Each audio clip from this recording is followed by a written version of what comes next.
A group of frogs were hopping around in one fine afternoon while two of them suddenly fell into a pit. When the other frogs at the top saw how deep the pit was, they told the two frogs that it would be impossible for them to come out of it. For a while, both the frogs ignored the comments and tried with all their might to jump out of the pit. The other frogs kept telling them that their attempts are of no good and they were as good as dead. Finally, one of the frogs took heed to what the frogs outside the pit were saying and gave up.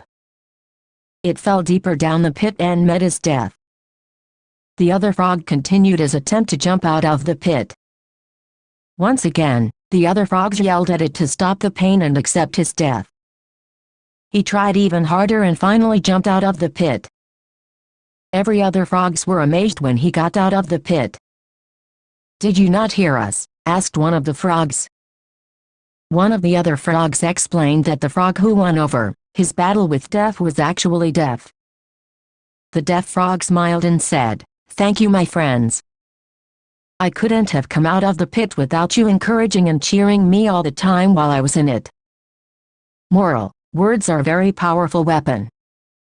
Death and life are in the power of the tongue.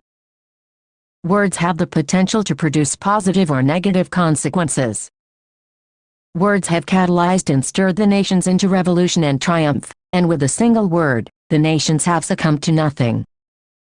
However, one good, edifying word brings joy and hope to those who need it most.